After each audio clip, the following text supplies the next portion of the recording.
Bismillahirrahmanirrahim. Assalamualaikum warahmatullahi wabarakatuh. Halo semuanya, selamat datang, selamat berjumpa kembali di Abah Channel. Mabar with Abah, mari belajar bareng bersama Abah.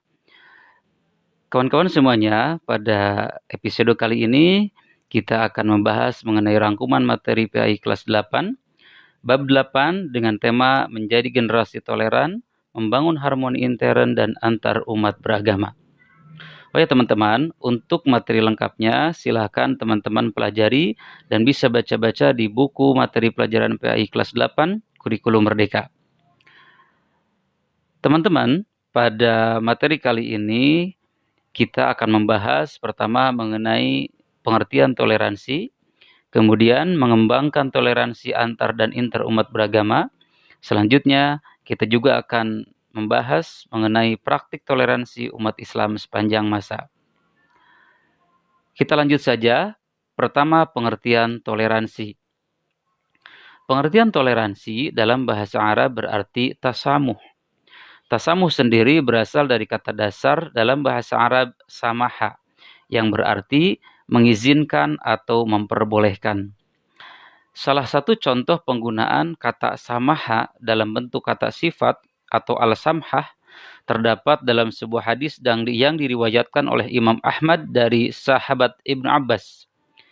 Sebagaimana hadis Rasulullah SAW, an Ibnu Abbas qala qila li Rasulillah sallallahu alaihi wasallam ayyul adyani ahabbu ilallah qala al-hanifiyatu samhah.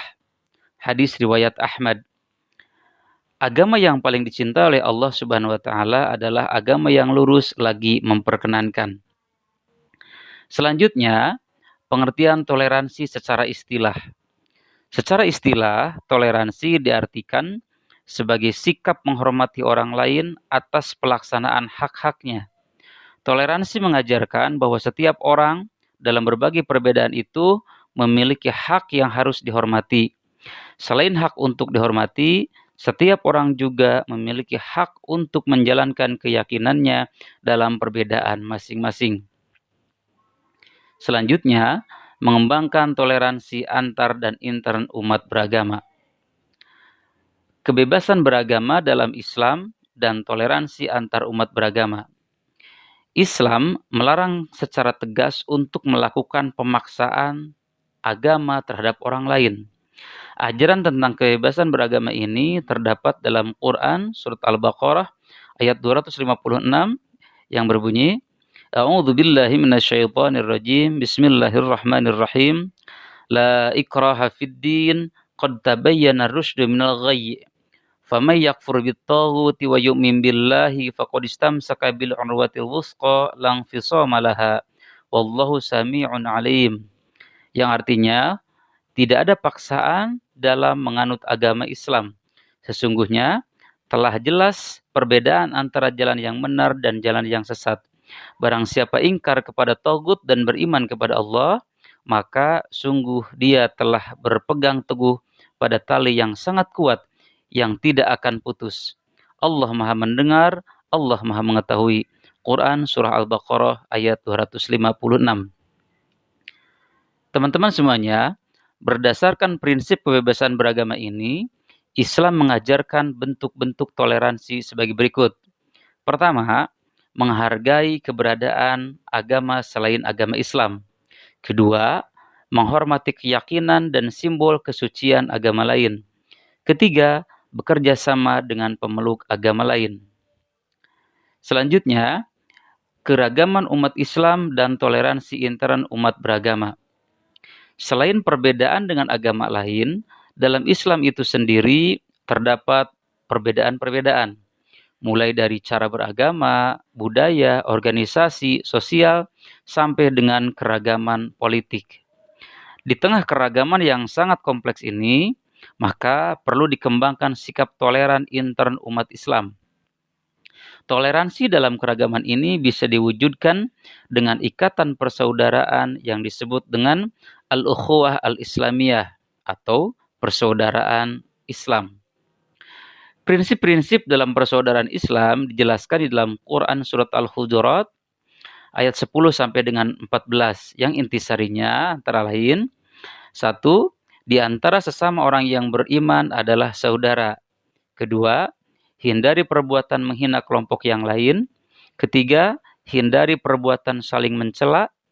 Keempat, berbaik sangka terhadap sesama.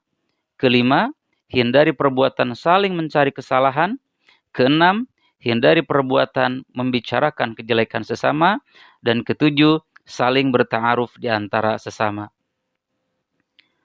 Selanjutnya, praktik toleransi umat Islam sepanjang masa. Toleransi sebetulnya telah dipraktekkan oleh Nabi Muhammad SAW dan para sahabatnya sejak awal. Banyak sekali praktek toleransi yang bisa dipelajari pada masa itu. Toleransi juga dipraktikkan pada masa-masa setelah Rasulullah SAW, yaitu pada saat Islam berkembang ke berbagai penjuru dunia melalui para penguasa Islam pada setiap zamannya. Dengan mempelajari praktek toleransi, maka diharapkan ini menjadi inspirasi untuk mengembangkan kehidupan yang toleran, sehingga nantinya mampu menghargai dan menghormati ragam perbedaan kemajemukan. Berikut ini merupakan contoh praktik toleransi. Pertama, Nabi Muhammad SAW tidak memaksa Abu Thalib untuk memeluk agama Islam. Kedua, kaum muslimin hidup berdampingan dengan umat Nasrani di Habasyah. Ketiga, Rasulullah SAW membolehkan umat Nasrani untuk melaksanakan kebaktian di masjid. Keempat, Nabi Muhammad SAW memiliki mertua yang beragama Yahudi. Kelima, para penguasa muslim menjamin kebebasan beragama. Yang keenam, umat Islam di Indonesia bersedia menghapus 7 kata dalam Piagam Jakarta. Ini merupakan contoh-contoh bentuk toleransi yang sudah diterapkan dari masa ke masa. Teman-teman, demikianlah resume atau rangkuman materi dari bab 8. Mudah-mudahan bermanfaat. Terima kasih sudah menyaksikan. Sekian, Assalamualaikum warahmatullahi wabarakatuh.